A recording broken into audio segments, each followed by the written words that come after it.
All right, guys, we're back in Virginia Beach with Jackson. We're here at this modern build that he's doing. Now, Jackson is in Virginia Beach. He's been a builder 10 10 years. years or Yep.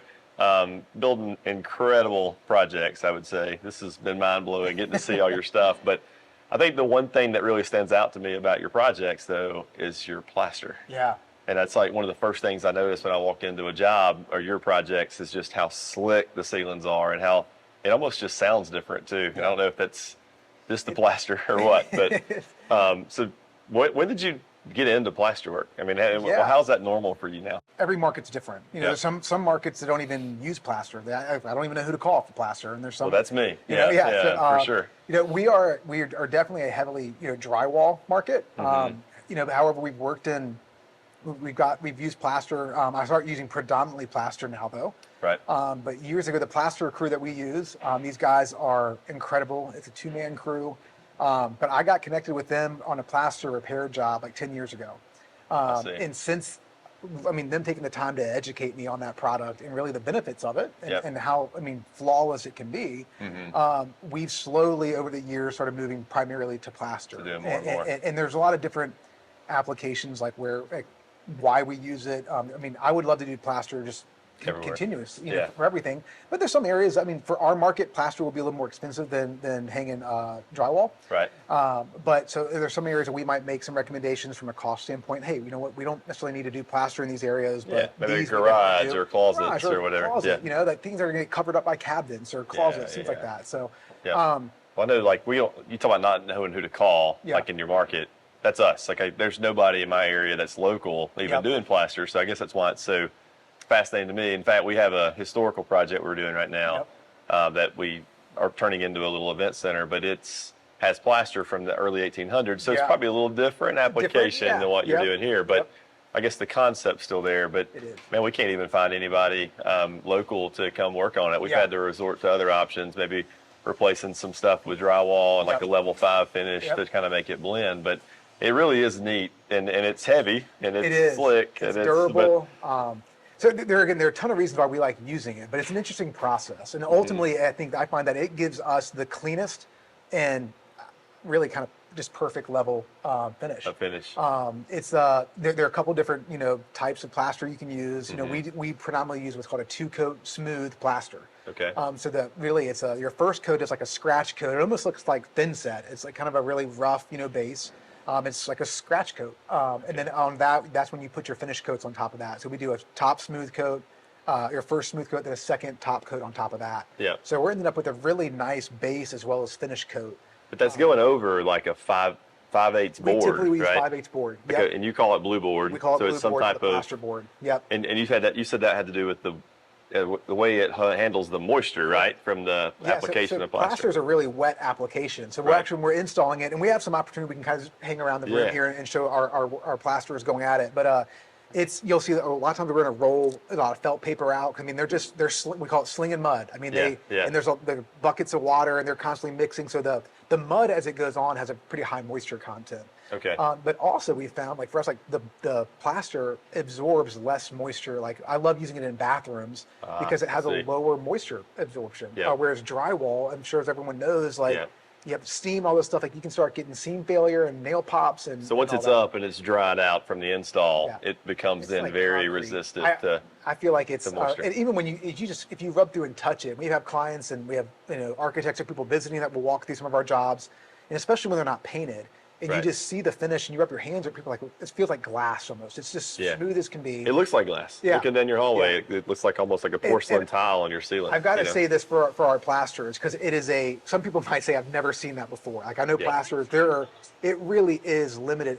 It's up to your installer. I've seen some really bad plaster jobs too, and reasons to stay away from it. But if you have a good plasterer that really knows that product, I think it completely elevates the finish of a project. So the other part, talking about the finish of it, that I've noticed on your jobs, just looking around this kitchen even, the lights, the air conditioner grills, even your bath fan return or the grill there for that, the trim around your windows, your baseboard, it all integrates so seamlessly in with the plaster. It's honestly mind-blowing to me. It looks incredible. It's funny, we always talk about when we do these, we're doing it because we want things to disappear.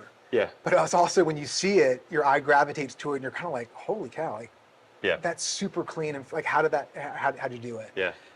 Again, I like plaster for that. Everything that you're talking about, and the finishes, the areas we've done it, they make drywall versions of that. Right. You can see those. They can get drywall fireglit beads. You can get plaster, for diffusers that can be, for drywall. My experience is that, again, it's more durable with plaster. So when you're taking the time to plaster in or flush finish these finishes, I have found that with drywall, it's more susceptible to cracking and just racking over time. And then you've got a cosmetic. Nothing looks worse than something that you were trying to execute at a high level and it doesn't perform and now doesn't show, and you're constantly having to upkeep it. So when we do a lot of flush install, whether it's with light fixtures or diffusers or trim details, it's going to be plastered. Plastered up. Yep. Cool. Well, let's take the opportunity since your guys are still here. Yeah. We'll go walk around and look at what they're doing. Watch it check happen. them out. Yeah, for sure. All right, let's go. All right, so we're down here in the what room? Breezeway. We're in the breezeway coming in from the garage behind us, and they're up here on scaffolding still doing the scratch coat, it looks like. But you can really tell in here, like the blue board that he has up and the trim, I guess the beads around all your door openings and all. But talk us through what he's doing. Let's take a look at that. Yeah, so this is our first coat. We call it like a scratch coat. Okay. So it actually kind of has a rough texture finish to it. So he'll slap that on the wall, and we use a sponge and essentially get that all essentially smoothed out. But it's kind of a texture. It really almost looks like sand finished plaster. And that covers all the blue board, right? Everything Just gets one coat gets. Yeah. So that's our first coat down. And I would most people probably when you say plaster, they think of like that old like sand finished plaster. Right. Dwight would never let us do sand finished plaster. So everything's smooth, and that's how we like it. Okay. So he's essentially we just got started in this room, which is the first thing we're going to do now is put our scratch coat on. Okay. So. And then after the scratch coat's done, he comes back and does a whole nother coating. Yeah. And that's your final? No, two more. Two coatings. So so then it's essentially 3 coats of what y'all are doing. Okay. Yep. One of the neat things about this though, and I think we've talked about this before, but I love again, endless things I love about plaster. Right. One of the things is you can stop and start really anywhere you want. Okay. So and you'll see in different parts of the project where we kind of have to stop to phase things in. And Dwight and Dennis, our plasterers, they can essentially stop their scratch coat, and then a little bit further back than that is the next coat and the next. So when they tie it all back together, it actually is all tying the coats in together. Whereas with drywall, at least in my experience, you're always going to see a drywall tie-in or a patch. Well, yeah, because then you have to mud a 6-foot area to Yep. make it all blend in if that's what you're, So not the case with plaster though, for tying it back in. Yep. Interesting. All right, well, so we can see the scratch coat, we can see the blue board. Let's talk about some of the finished area somewhere. You want to go somewhere and find that? Yeah, sounds good. Cool. So we're up here in this upstairs bathroom, and this is one of the kids' rooms that we're in. But this is a good place to see all finish levels, or all steps of plaster, all in one spot. And to your point of starting and stopping, we can see all of it right here. Yeah. And so walk us through this. What are we looking at? Yeah, so this is one area that as we're hanging board and actually starting to finish it, we're getting to a point where, again, sometimes we have to stop because we have to get other components installed before we can finish, and you can't just keep moving in that same progress. Right. So this is where we were able to get we needed our board up, but in this install, we're having the glass, essentially for the shower, go all the way up essentially above the board. So it's kind of a seamless finish. You don't see the fastening system. Which looks really neat, man. It's the nice way and clean. it disappears. It's amazing. So in order to do that, though, we had to get our glass installed before we could finish the plaster, because the plaster will go up to the glass now. Okay. So now that we were waiting on glass, now that glass is installed, we can now come back in and tie in. And we were talking about earlier, the ability to tie it in seamlessly is because of the coats that we can do. So first we can do our scratch coat that'll tie right back into the existing scratch coat. Then we can do our first finish coat, which will go back to that next finish coat, and the second final top coat blend into that.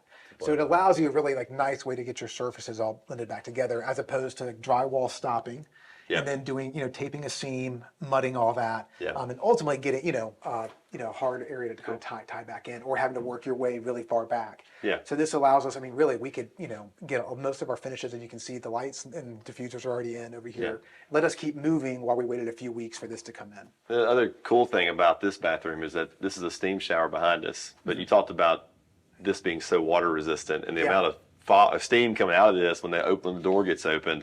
It's just a little more insurance, I guess, for the project. But well, cool. All right. Well, I hope you guys have learned a little bit about plaster. I know I certainly have. But remember, iron sharpens iron. So keep grinding, keep watching these videos, and we'll see you right here on The Build Show.